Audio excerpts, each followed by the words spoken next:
folks, to another evening of Artist Conversations with Materials for the Arts. I'm your host, John Kaiser, and I'm the Education Director at Materials for the Arts, and I'm excited tonight to be in conversation with Tijay Mohammed, our artist in residence, who's actually was working in Materials for the Arts before the quarantine. He's here tonight to share with you about his work, and we're going to be able to ask him some questions as well. So first, make sure everybody understands Materials for the Arts is this fabulous place in Long Island City, New York. That's the Department of Cultural Affairs. And what we do is collect all sorts of leftover materials from around the city of New York and then donate those materials to the arts. We donate them to schools and to artists and to community centers and everyone that could reuse materials and find new value in finding creative outlet in their lives. And we know how important that outlet is tonight. And so first of all, TJ, I just want to say thanks for joining us tonight. Welcome. Good. Hi, John. Thanks for having me. So I am excited to talk a little bit. And again, like I said, folks, you'll be able to actually ask questions. Before we get too much into like a little presentation by TJ where he's going to walk you through some of his work, I just want to share with you a little story from my colleague, Omar Oliveira, who's one of the curators of this show. And just maybe, Omar, if you wouldn't mind just talking a little bit about experience with TJ and meeting him and his artwork. Yeah, thank you, John. So you and I met TJ along with Yolanda Shashadi, another artist, at the Children's Museum in Manhattan, where TJ was the artist in residence there. And they're recipients. They're definitely people that we know and part of our community. And we loved TJ's work and invited him to come. As some of you may not know, we have a gallery, we have a studio, we have an artist in residence program. And he is our spring artist in residence. So he came in March.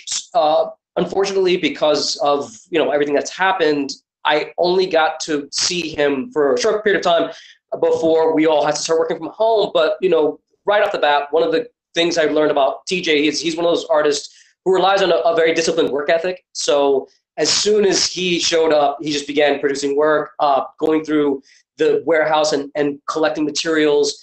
And the great thing, I've been working with the artist in residence for 5 years now.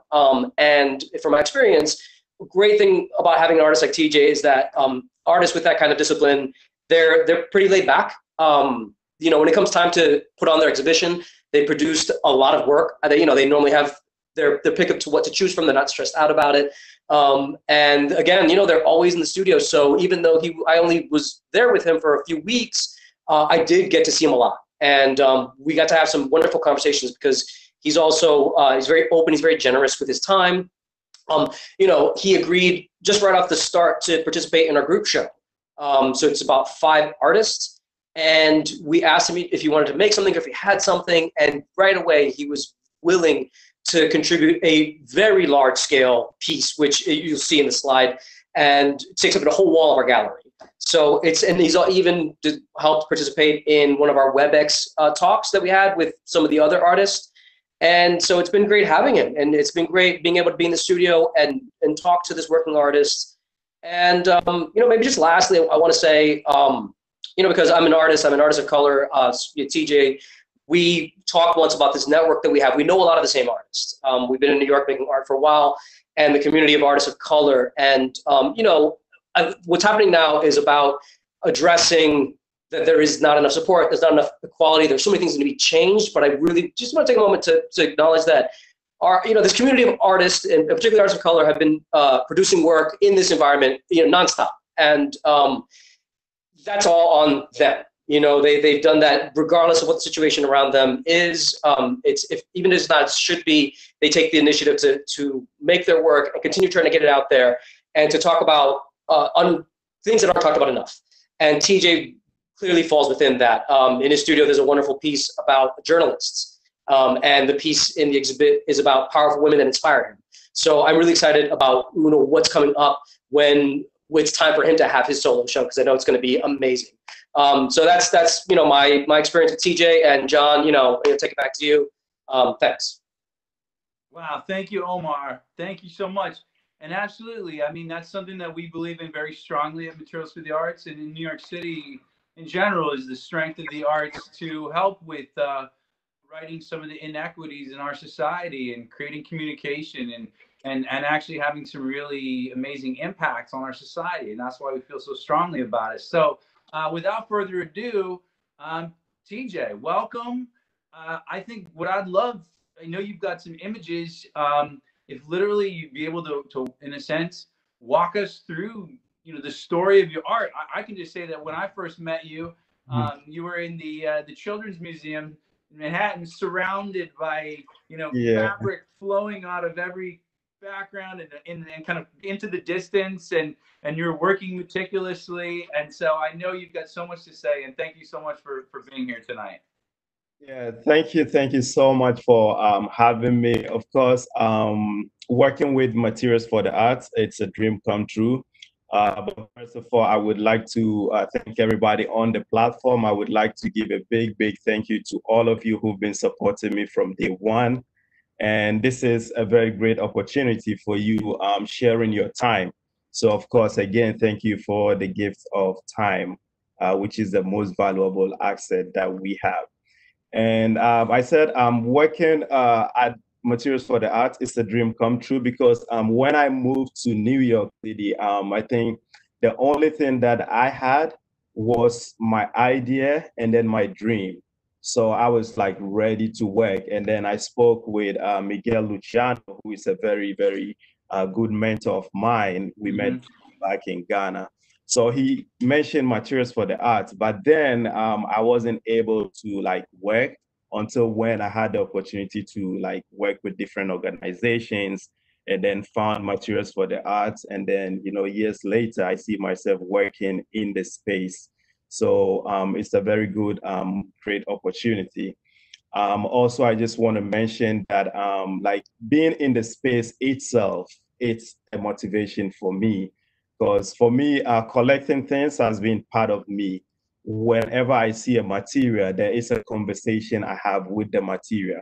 And then through this conversation, sometimes I adopt the material and then save it in my space. So like in Ghana, where I have an open studio 24/7, like I have tons of materials like stock. So occasionally these materials goes through and they give me conversation, and then through that, I have inspiration because I see so many histories in these materials. Yeah, so I don't know if I should just like jump into like the slide or yeah. So yeah, so I think it's up. There we go. Yeah. And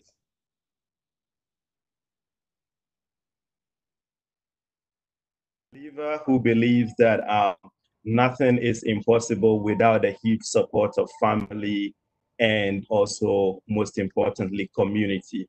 So all these communities have been supporting my art. And yeah, so a lot of communities have supported my arts, my organizations, and thanks for Materials for the Arts. So as you can see, when I got into the studio, like Omar mentioned, I was like ready to work because my mind was ready to work the moment I met you guys at Children's Museum. So since then, I didn't know what to do in the space. So I'm like, okay, this is a huge place. I'm going to the Amazon forest. I don't need to carry food because there's food over there always. So that's like what happened. And then, yeah, just to talk briefly about this piece, because I'm going to talk about it more in like a few slides. This is what I have currently in the show.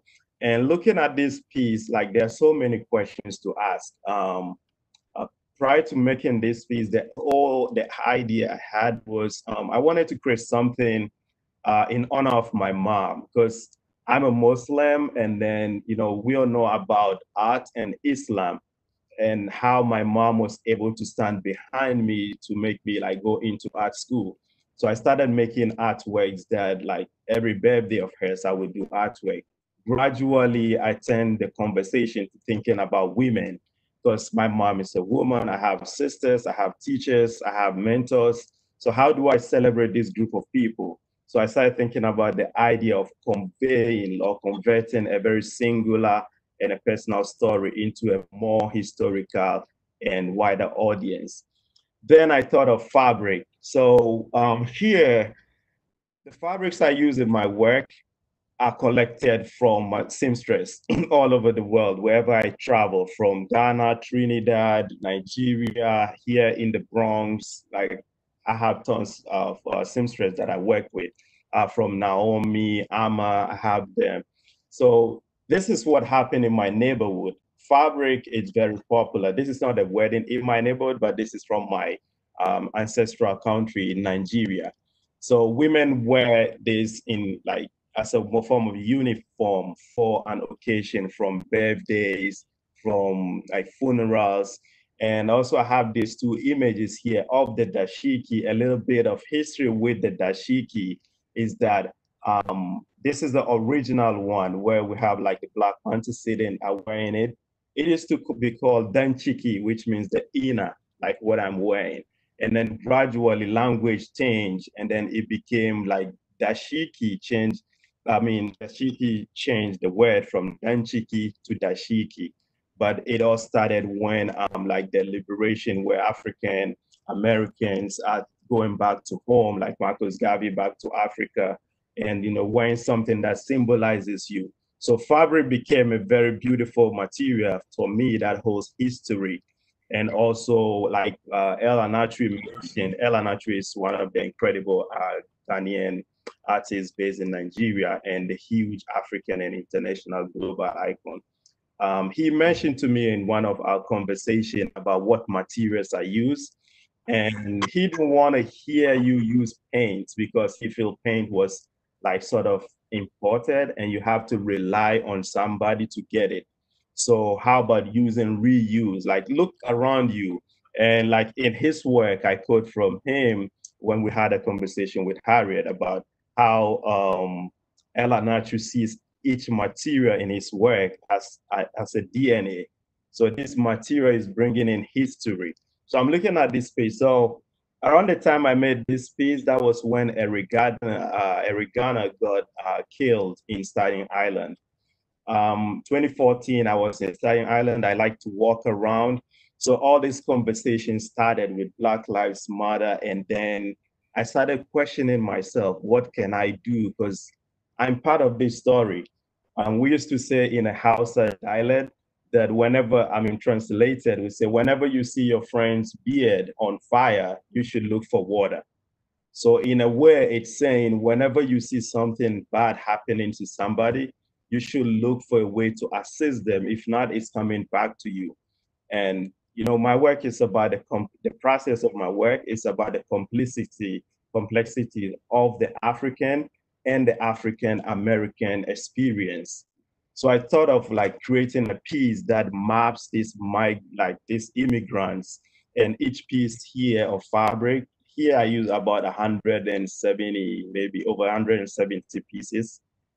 Here, some of them are from Trinidad, Ghana, Benin, Togo. Each one of these, for the sake of time, has its own meaning, but it's currently showing at the Hudson River Museum. Hopefully you get to see it when things get back to normal. Then with the same fabric, I also use it to create like a story circle, because I want, like, my work is about my own history, people's history, because I believe a work of art, as an artist, like my work has to be a representation of myself and then my community. So as I think about my thought process, I think about myself and how to convey it globally.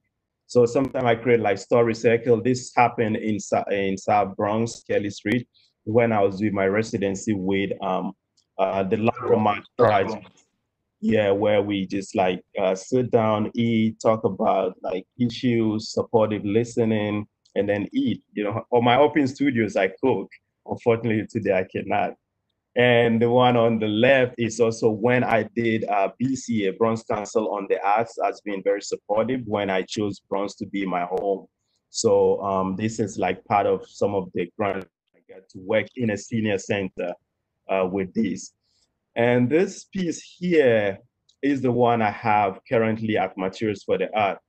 And like, you know, as I mentioned, Materials for the Art to me, um, it's a very like inspirational place to be. So when like Omar mentioned like we had to like do an installation, I started going about because I don't like repetition. I like the act of repetition, but I don't like to repeat like the actual like message. So here I wanted to work with something that I found within the space. And I found this mirror material that I felt would be a reflection and an add-on to the piece. Ubuntu here means I am because we are, like we're living in a crazy times now. Ubuntu, it's from like the South African Ngunu language where like I am because we are, you know, you being there for other people and you believing other people exist because of you. And once you do harm, it goes back to, you know, the same person, you. And it has portraits of people. Yeah, and this one here is the second version of the same fabric product. So when I take a material, my mentor, Ghanaian mentor, Kofi Dawson, like in one of my classes said, when you take a material, a used material, try to think about the other siblings of the material and then work with it constantly, like to be able to marry the material. So here I wanted to marry this like scraps.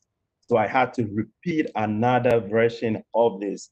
But here I'm referencing the Quran, which you know, being a Muslim, you know, about Islam and art, I want, you know, I want to use my art to be as a source of like education, that art is not forbidden, you know, the art is not forbidden, but what you do with your art is what might become forbidden. So here I'm working with this fabric exactly the way I take it from the seamstress and then working directly with it, sort of creating this atmosphere where everybody is accepted for who they are. You know, I believe you do not have to like change people to be just like you, but you should accept them as they are and then find a way to, you know, to be on a proper level with them. So that's what this piece is about. And yeah, of course, John, from here, I'm gonna like move into another piece. So if there's any like questions, since it's not like a lecture, it's a conversation. If there's anything, of course, you could chip in, and I encourage audience, if there's anything that I like skip on and you want to know, like just jump into the comment, and I'm like super excited to touch on that too. So in the absent, do you have anything, or we keep moving? I mean, I think that it's amazing to just see all these different pieces. Why don't you just keep showing it? Well, the only all right, I just have one question, which is because I don't know, I don't want to get too ahead of you, but Mhm. in describing like that, say that last piece that I saw, um, I've heard you get really enthusiastic about, you know, kind of the story behind your intentions of hunting down this different fabrics that were created by different people and specifically women, and kind of that a little bit more about that. If you could just tell us a little bit more about that intention, you know, and that mission and that art project in a way.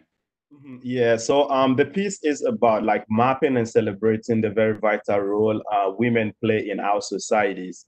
So here I reference a verse in the Quran, which is An-Nisai. An-Nisai means the women. So in the Quran, there is a verse for the women, but there is no verse for the man. So this is An-Nisai chapter 1, where like the Quran is describing the high ranks of women, and then also like the role they play in a community and what it means to stand for like your fellow being. So it is part of a humanity like one of the humanity verses of the Quran. So these fabrics here holds their own history, but then there is a little bit of politics involved in these fabrics. Because I know like Ghana was, we gained our independence, my birth country, Ghana, in 1957. By 1960, the first prime minister, Dr. Nkrumah, wanted us to produce our own thing. So from there, we started like working, like the Nkrumah started working with Vlisco, which is the Dutch company, which has another story. I think we could have a whole program on that. Or if more questions on like that, I can elaborate more on like the fabric and the history with the political aspect of it and why it's called African wax fabric. Because the reason why you see it being called African wax fabric, Africa is more greater than Vlisco itself.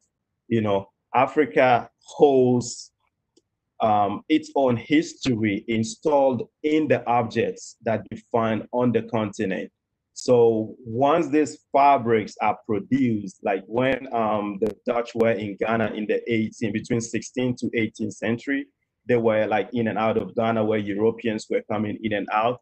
Like there's this stealing, this stole, like it happened. Just like looting happened, now France wants to take back some of the artifacts to Africa. Where is it going? We have a museum, but are you going to compensate us for these artifacts, like being in your museums and building your own countries? It's like I stole from you and then I use it, I produce, I gain from it. And then now I'm saying, take your thing, I don't want it again. Are you going to compensate for that over 400 years? So Vlisco stole, like not Vlisco itself, but the idea of this fabric started from Africa when we were making our own clothes. African fabric was already there. When you go to like the Ashanti history of making like the funeral cloth, the weaving, all of this was there. So of course, when you steal somebody's idea. Wait, TJ, just to make clear for people, so you're saying that the European companies actually took over the creation of the fabric for Africans and in a sense stole that manufacturing process. Is that right? Mm-hmm. Yeah, because Vlisco, like originally it was made to be sold in like Indonesia and all of this, but Indonesian batik technique. But then when you take a close look at these prints, they are very traditional ways of making African fabrics. So when the idea was taken to another place, Indonesia, to sell, it failed. But Africans embrace it. Why would you embrace it just like that and have the name African wax fabric? Because the symbols on it, we relate to it. We identify it. So these symbols you see on the fabric has its own meanings, has the poems. And sometimes it's just the design and then the meaning is attached to it. And there are times when it is the meaning comes first and then the design also follows. So wait, how would like a meaning come out of like what's an example of like a meaning on a certain fabric? So like an example is when you look into this piece, it's current like the one in Materials for the Arts. It's also another way to see it live. And then if you also have the chance, this is at the Katona Museum and you can also see it. But when you go closer to this fabric, each design has a meaning. Like there are ones that have like zigzag, like circles, like triangles, all these reference like heritage, like strength, diversity of life. Some of these symbols have Adinkra symbols, which are originally like from Africa with migration from like Abidjan to Ghana, and then it settled its home in Ghana. So all of this, it's like slowly happening. And then that is like you have the motive. So you have the idea. Then you use this idea to print fabric. And then there are times, because when you go to visit these fabric stores, some of the fabrics have to be named before it's sold. So it's like there's a lot of things happening with this fabric crossing borders. And then when Ghana invited Vlisco Nkrumah in 1960s to help establish our own like fabric industry. It started, you know, where it's business, so everybody takes their shares, and then it started growing. But now, honestly, if you want to really, really know about African fabrics and their meanings, you have to lean to a company like the local Ghanaian companies like Printex, like Akosombo Textile, all these local ones, because they design with the meaning. And the meanings are the proverbs. And the proverbs of Africa is what is now printed on the fabric. And then these waves, they all have their own meanings and the colors. You wear a fabric, it has to be worn for a funeral. You wear another fabric, it has to be worn for like a birthday. When a senior person dies in the family, there is a kind of fabric you wear, like the black and white, and then the symbols in it. Like in this piece here, when you look deep into it, there are symbols that talk about like feminine, that talks about power, that talks about marriage, like the kente fabrics. All these are part of like what we've lived to, you know, like it's part of us, it's the culture. So this fabric becomes an object that not only celebrates the person that is coming into the piece, but also the heritage. So I'm working on like another project to like deal with that issue as well. Man, I just think that it's so exciting to me because one of the things I think is so exciting about materials for the arts and reuse in art is that every time you use an object, it's like that object already has a built-in meaning. And so you're creating this, connection between all these previous meanings, and there's so much, and this is even deeper layers of that, because it's like you can just stare at this art piece and go deeper and deeper, Yeah. and deeper. And then the fact that actually the community participated and actually got to actually play a role in a sense in contributing pieces. So, in an installation like this, how are you actually installing this? Is this, attached to the walls or laminated? What's going on? The process for this mimics the human body. So it is like adding layer on top of layer. And then the first one is I have like a very thick. In this piece, I use Tyvek. So the base material is Tyvek. Tyvek, like the ordinary fabric for building wrap.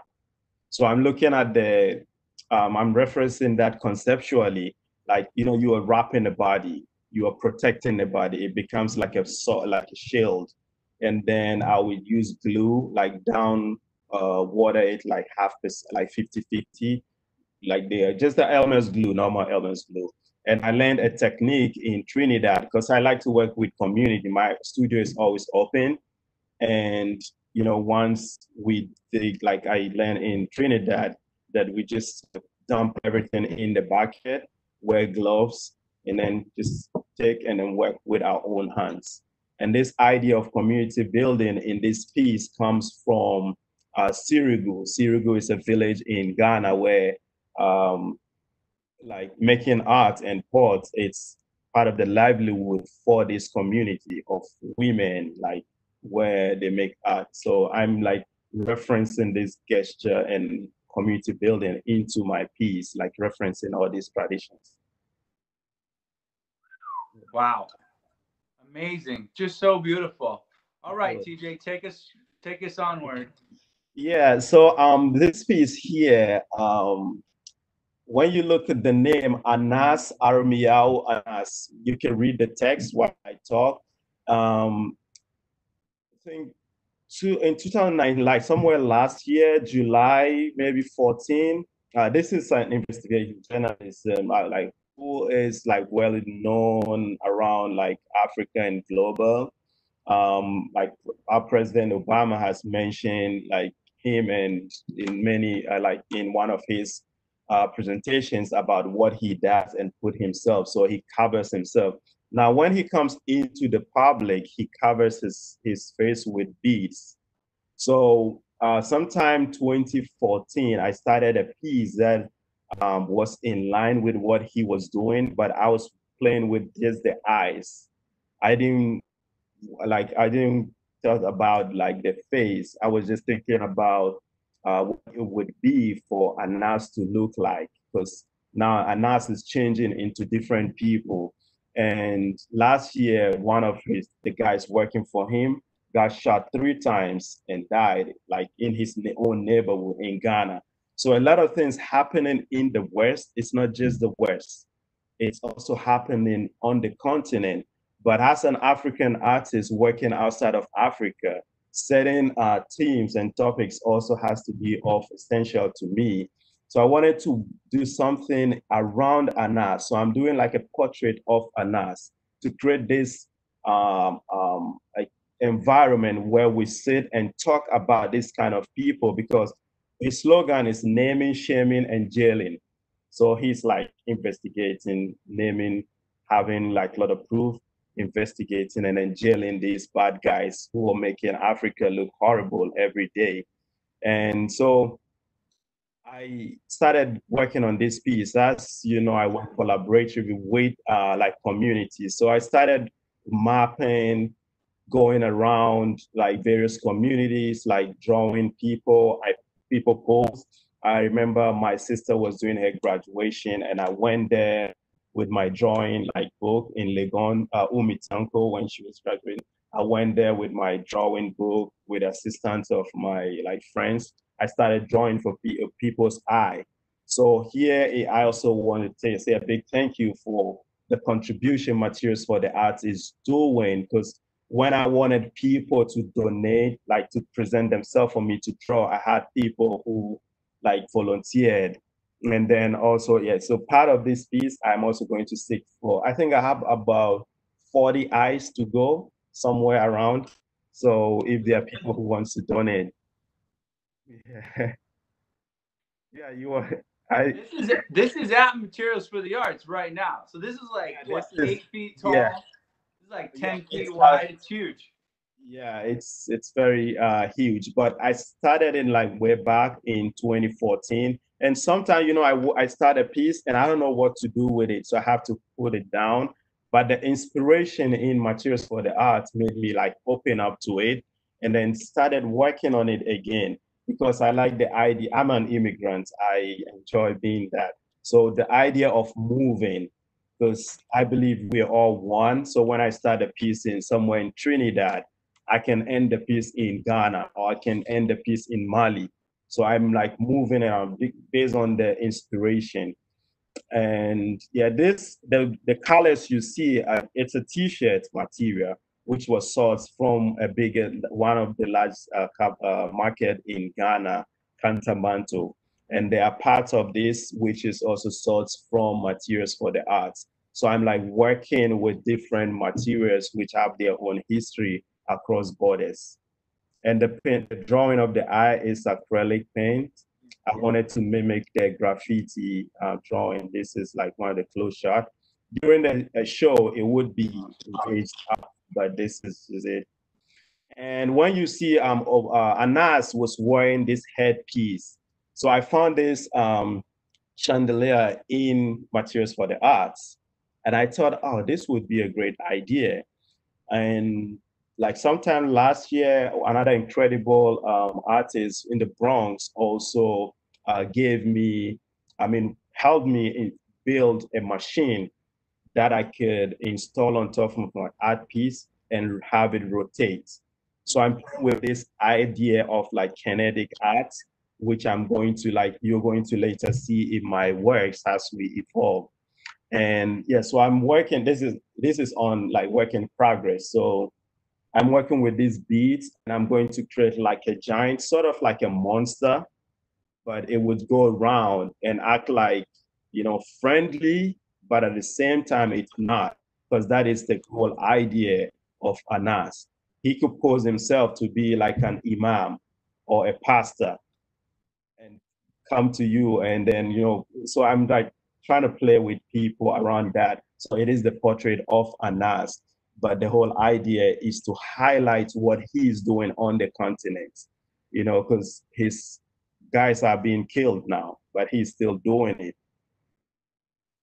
Wow.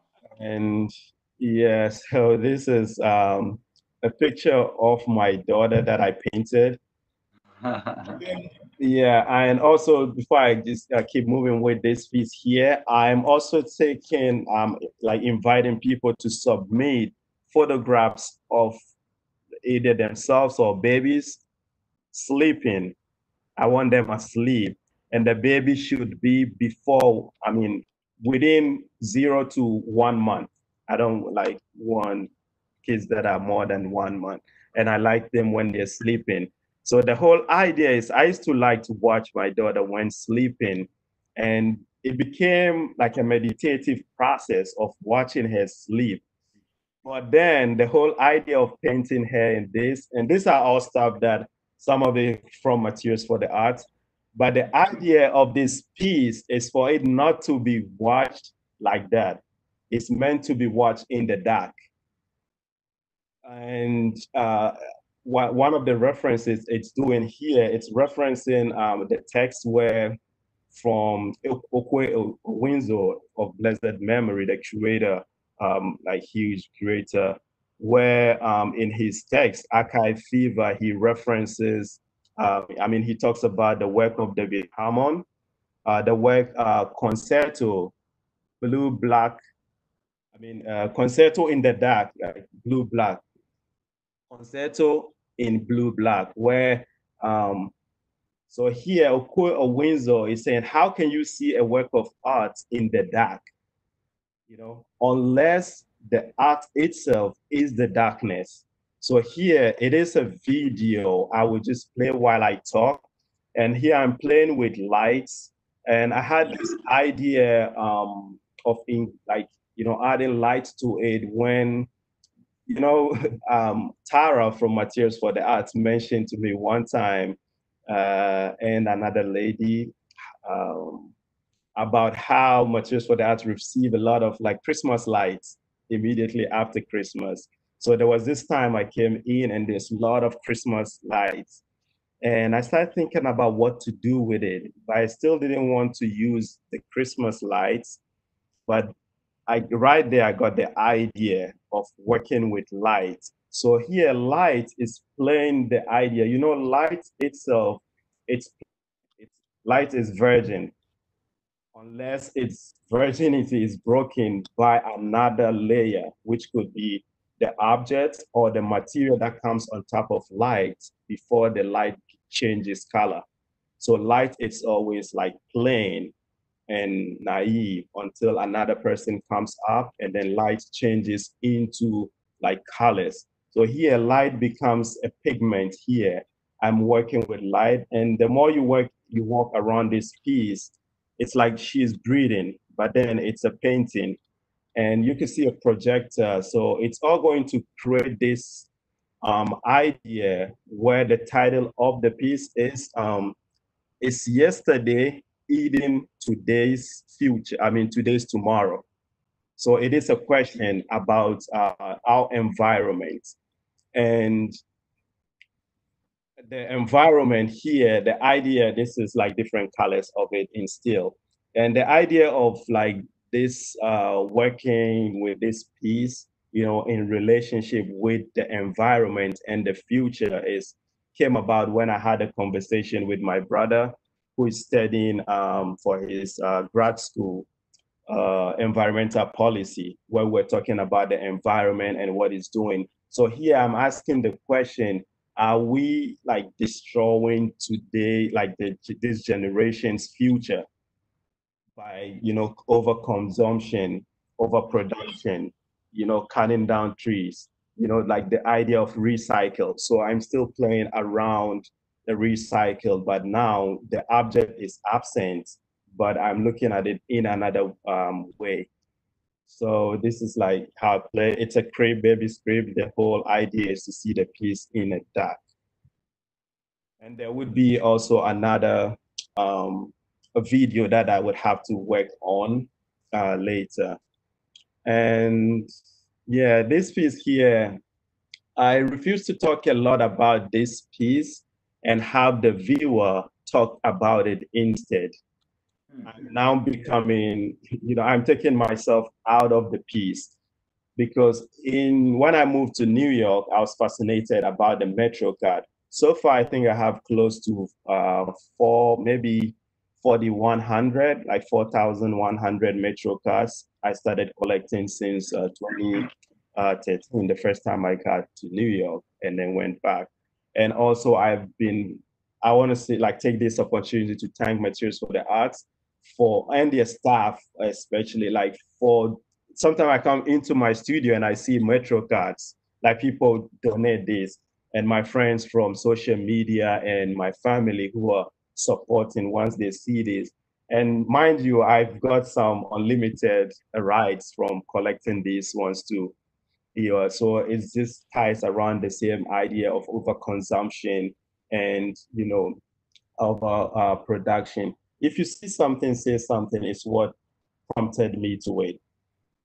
And I'm saying, okay, if I see it, I have to say something. But now I want to say something without words. I am speaking in a language that I don't care if you understand or not, but I want to also listen to yours. So here I'm not important, but you are the most important because I want to hear what you are saying while you see this.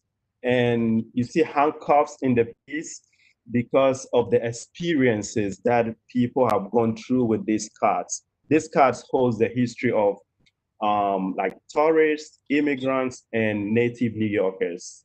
And because of this card, somebody could go to jail. Somebody could die. Because of this card, like I've witnessed it. And myself, I've been like a victim of this. I had to go to like the local, is it the MTA court or where you have to go because you got into the bus without a ticket.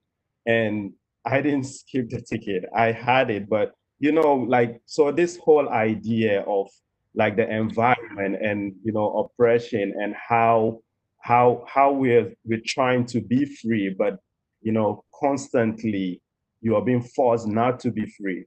And in a video of this here, inside, you will see keys. So it's like we're already free. So have it in mind that we are free. Just say something and keep moving. And I'm also thinking about the card in various ways. Here I'm thinking about the card like mimicking this like underground path. So I also had inspiration to work on these Metro cards. The first day, I think I was there with John or Omar when I came in to see the studio. I knew I was collecting Metro cards, but I didn't know when I would work with it. Although I have experimented with it to do like the subway map, and also collected sound. So the installation of this is going to include like sound from all the train lines and like people's participation. So again, I'm going to solicit here. If you have Metro cards, you could find like, let me know. We'll find a way. I don't care to spend so much time to go pick one Metro card because it holds history for me. Again, if you cannot do that now that we are not using the card more, you could just give me a message of what you think. And there are a set of the cards about 1100 where I'm going to write the text of what the audience are saying. So instead of the MTA instructions, it's going to be the instructions of New Yorkers on the back, and then it would be installed back in the piece with the sound recording from all these trains and conversation on the train. And I saw the mirror, I mean the window, which the huge window on the right, which is a view of the train station. So when I got into the studio, I just felt and envisioned the Metrocard installation. Then I started thinking about how to install it. So right there, I started walking in the warehouse and I saw these nets, somewhere like basketball nets. And then I'm like, okay, this could work. So I started thinking about it. Then I went to the office supply area where I found pins with the help of one of some of the volunteers that came in. I just started working like the first day because like I was pregnant. I wanted to do cool. So cool. Yeah. So like the piece started working, and these pieces are best to walk in, you know. So I have like a video here. So if you have something like up, we could just say it while this video play, because I think that is like the last slide. And then we'll take suggestion and questions. I will just leave this to play and for viewers to have a feel of the studio at Materials for the Arts. And I look forward to installing it. Yeah.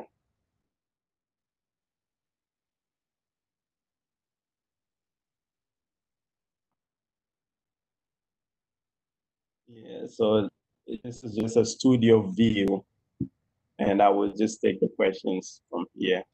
And those are painted on there? Hand Yeah. painted? These are all like hand painted.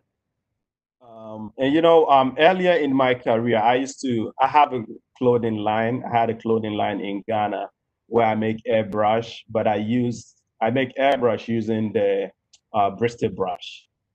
So, like as an act of resilience and collecting all these materials and people, it's like a way of collecting and building community. So, I just went back, revisited my airbrush technique using Bristol to do the eyes. Amazing. Yeah.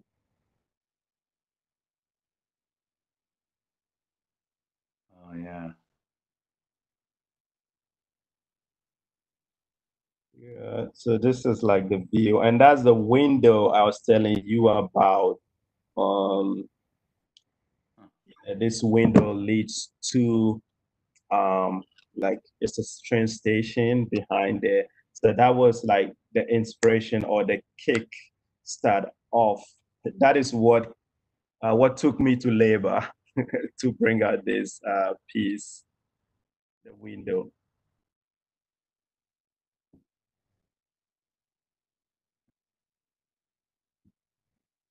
Yeah, and we keep going, and yeah.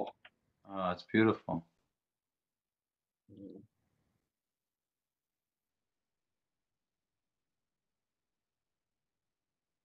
I never noticed the poetry, you know, in the language on the cards. Yeah, yeah. And some of these cards, when you like this one that says 450, I don't know if it's like for the ride, the double rides or what do you call it, like two rides. Yeah, but and also what I noticed in collecting these Metro cards, another interesting thing I realized is that like the Spanish, the cards that had Spanish, I found a lot of those cards. I started finding more of those cards like lately. So all the cards that I found, so I begin to take them out. Like this one, I circulate out. It's this one has a see something, say something, and then this one has a New Yorkers keep New Yorkers safe. Then you will see this one in Spanish. Unfortunately, my Spanish is not good, but it's like something nueva, like new. All of these messages would be bilingual, but a lot of the ones I found earlier were only in English. So I think like there's some change happening. The more you like resist, the more you keep going, it goes and then it keeps changing. And then yeah. I don't know. I don't see the comments, so maybe you have to read it. Wow, no, that's amazing. Wow, thank you. Yeah. So I And mean, if folks, if you're interested, you're welcome to add on our, you know, on the chat questions. We're happy to answer them. Looks like someone has a question.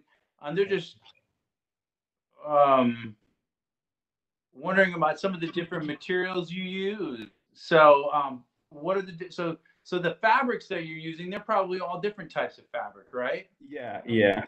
Cotton, some is synthetic, I'd imagine. Yeah, yeah. That doesn't. I'd imagine that doesn't stop you. Like you kind of appreciate the variety.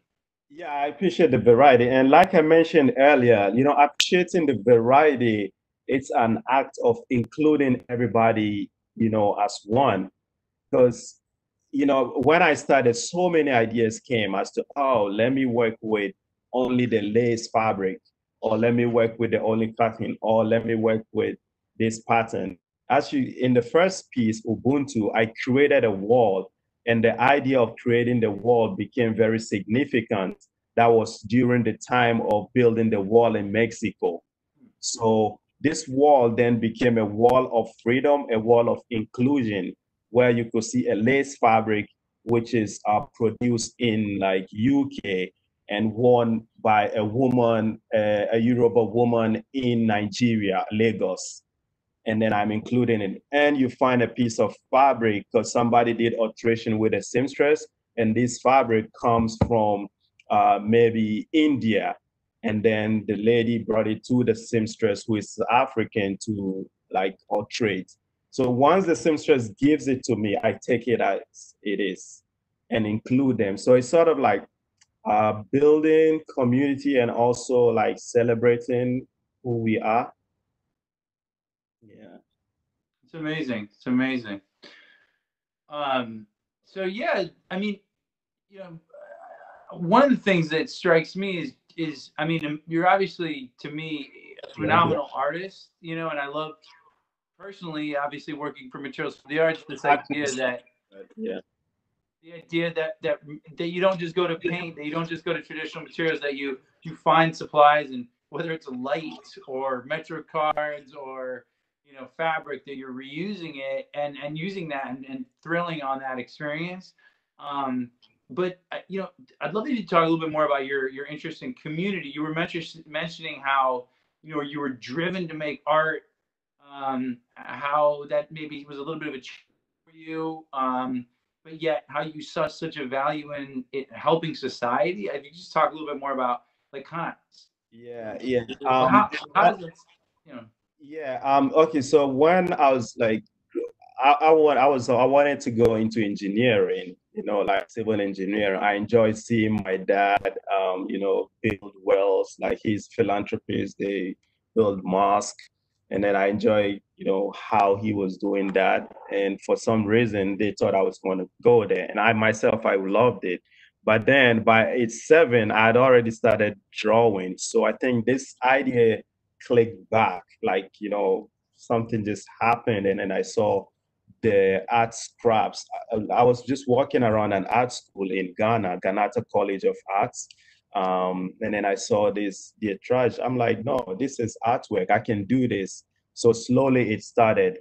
But then religion stopped me, like was sort of like an halt, but it did not, because not all my family believed in that. My family is like very broad-minded and very, prompt, but a few of them, wanted to talk about religion, and how my mom came into it was that, and that was like one of the things that I realized in having power, because she was, she had power at home because our dad knew that she had to have power. He liked her idea. He still liked her idea of how she's able to change stuff. She's a housewife, but she has a business in her home. She like is like a retail in her district. She onion. She deals in onion. So being able to come out powerful and make certain statements like why they keep like it's like suppression, like you don't do it, it's haram, you're going to face God. But then whatever you do in religion is between you and God. It's not between you and man. So, just leave TJ alone. Whoever has a problem with him should come and talk to her. And not in a like in like an aggressive way, but she said it slowly and then in a conversation. And then that's it. That was like my freedom in working with art. And from when 9/11 happened, I was on my way to school in Ghana. I wanted to do something with that. But the idea kept working and building up till when Bronze Council on the Arts uh, funded me to do a project called Art in the Mosque. I went back to the mosque where you said art was haram. I went back to there to, slowly and then, respectfully have an engagement, have a conversation, and be like, no, art is not. And then the kids in their school also embraced it. A few of my artists that I invited to help in the project came to the mosque. My friend Stephanie Alvarado, who is a poet, she came to the mosque, and then she's a Latina. She sat in the mosque. With, I think she's like just have a conversation with the kids. They wrote poetry, and then now we open up. We invited um, all like community development officers. We invited even the NYPD to be there because there's one guy, Muhammad Amid, who is part of the community outreach. We invited them to give a talk. And then at the end, we make art based on what the conversation. So I was like solving my own problem. And all these kids came out. And when you ask them, when they stand up to recite the poem or when they stand up to like introduce their artwork, discuss, I have a short clip of that on YouTube on my page, like Tijay Mohammed, Art in the Mosque. And they talked about what they wanted to do. And this was like freedom to them because I didn't have that. I didn't see an artist work, but I only saw that art is not forbidden. It is what you do in the art that might be forbidden. But you know, if you think I'm doing worse, or I'm not a good person, or I'm doing what is sin, we all sin. And it's not, the idea is not about sin and who is like faithful. And it's not about that. It's about how you treat people. You know, the end result, it's the love that comes out of you that makes it, you know, like very more powerful and that relates to people. So I think the only thing I start working with is love. Yeah. And once I have this love, I have conversation with my material. I send the conversation to a wider audience, create a community, start talking, and then start including my materials. The more I work with the material, I pick a piece of fabric here, beads here, maybe light here. It's community. You're building a community. So I look at my artwork as a community. I'm building community through my artwork.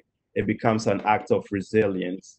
So all of these, you know, references our own nature of being. Yeah. No, it's true. I mean, like seeing the photographs of the meals and the gatherings, like, you know, when you have a gathering of people, we're learning now in this quarantine how magical that is.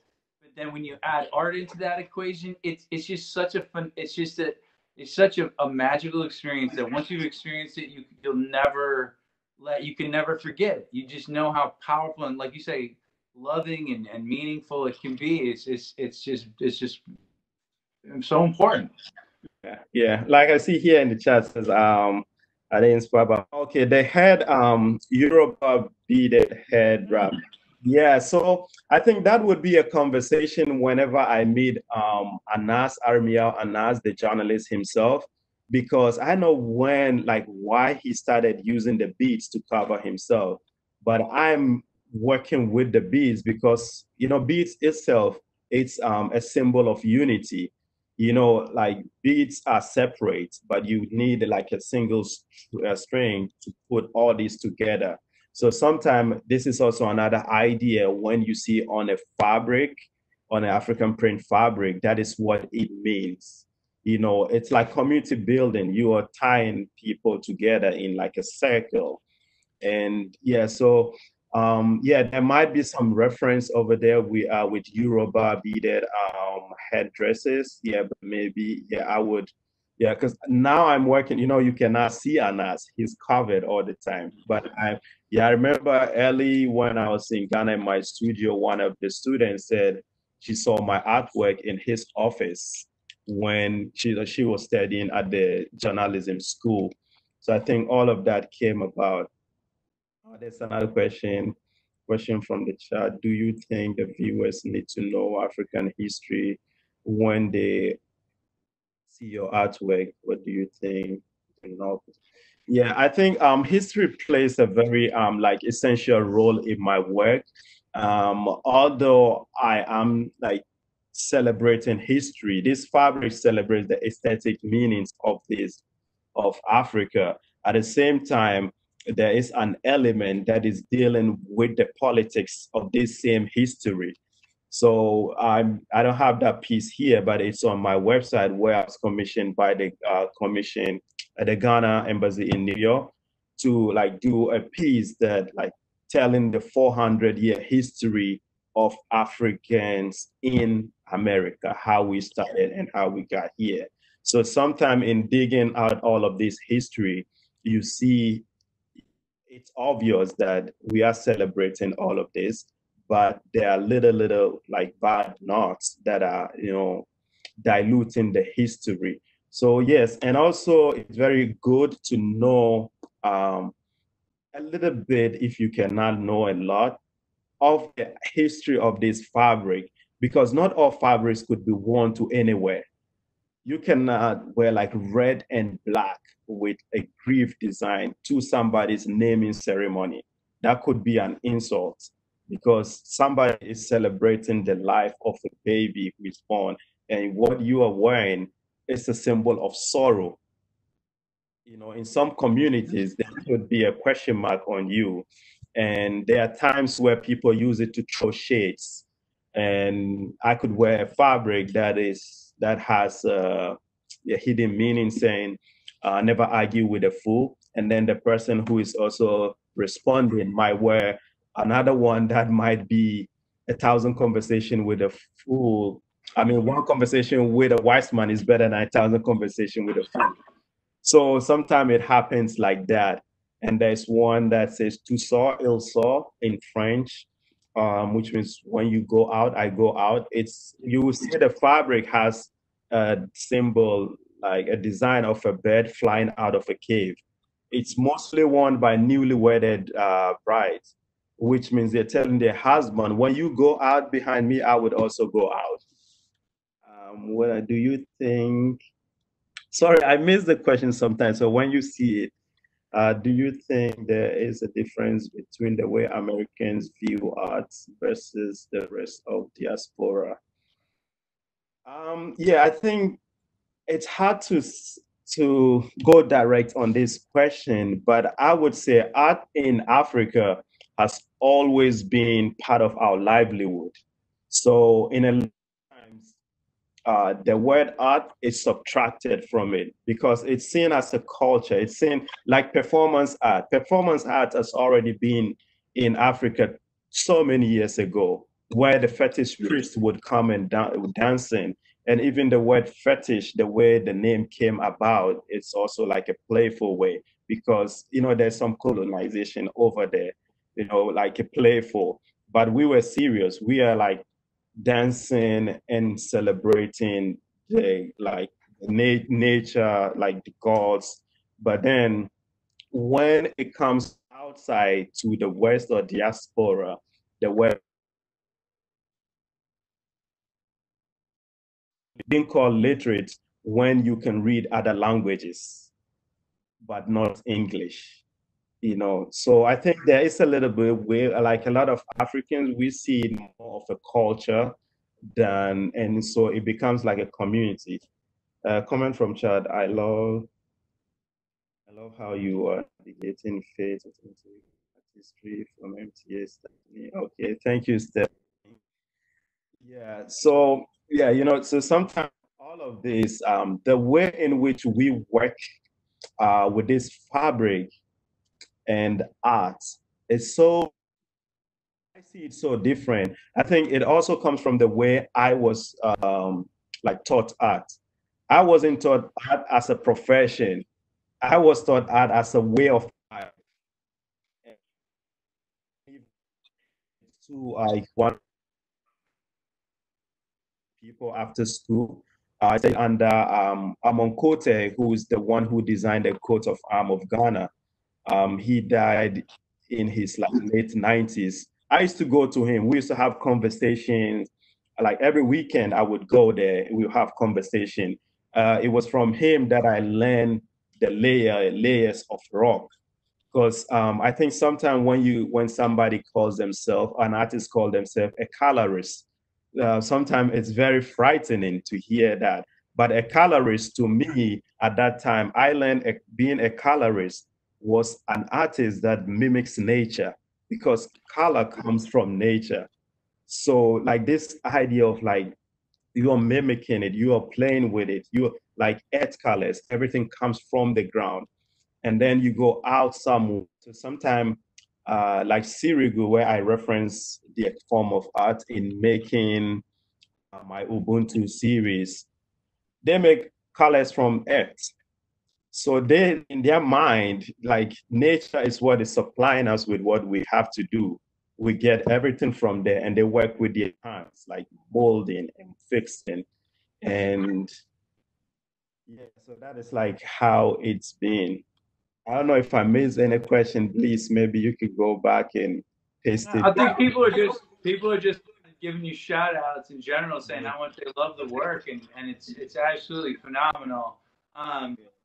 I just wanted, like, it seems like you just, like, you explained kind of some of the reasons and story of how you came to just use materials in general, and you mentioned your brother working in sustainability. I'm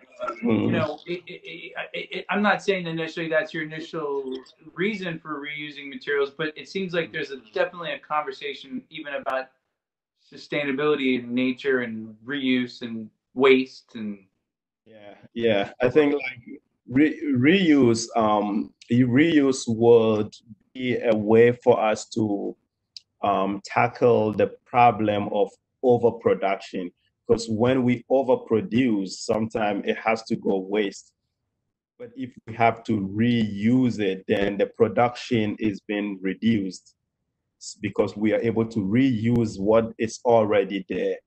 But like sometimes you could do your part, but honestly, like the politics involved is what, like, we could do manage, like even one garbage bag, all of this could help. But in a way, I'm not what my work is not only addressing that issue, but I'm inspired by whatever I see, whatever I hear, whatever I feel. So I use all my senses as a source of inspiration. Then I have like a dialogue with my materials. And most of these materials, you talk. I don't know if John, you're an artist, so sometimes this conversation exists. It's real.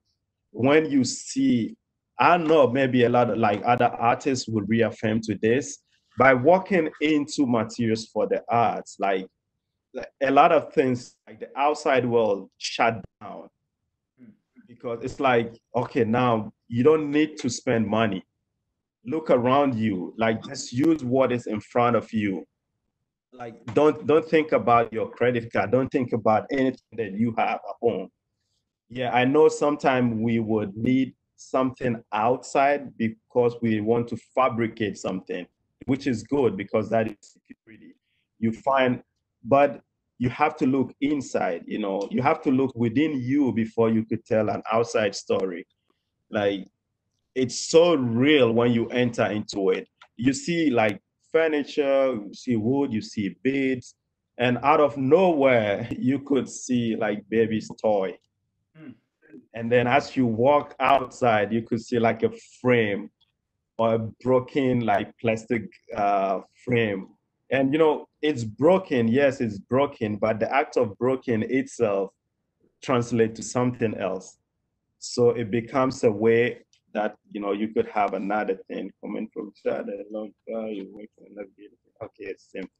Yeah. So all of this goes back to who we are and how we consume and how we wish to be remembered by the generations yet unborn. That is how come this conversation between my brother and I has been going. And for him, I know for some reason, since we were all in Ghana, I used to like to read his books, like economics books. He was studying economics. Sometimes I would just see his books and I would open, read, and then put it down. I don't go by the numbers. I just open and read whatever I see. And then sometimes I have a conversation with him, and at times I have conversation with my mom. So, all of this adds up to making art becomes part of your life. It is like it's a lifestyle, and all adds up. That's how I feel it. I hope others also feel the same. And all we do, all I do as an artist is to hope that whatever I create, for that reason, it's able to reach far and touch. It's able to reach far to connect with what I think, and then slowly, it's a process. We would get there. Yeah. Yeah. Listen, your work is doing it. It's inspiring. I mean, really, it just for me, I hope for the people that get to see it. But I mean, it's so many different valuable things. But one thing for sure is just inspiring, and like you say, it makes us realize that anything can be an art material, and that you can be so creative in so many different ways. Yeah. So. TJ, I think we're probably at the end of our conversation for the night. You and I talk forever, and folks, Yeah, of course.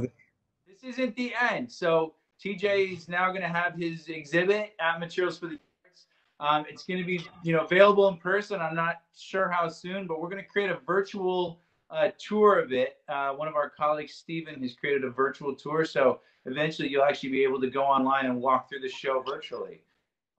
So. Thank you so much. And folks, thanks for joining us. Materials for the Arts every month, third Thursday, we try to have some kind of an engagement with an artist and share that with you. So again, thank you so much, Tijay Mohammed.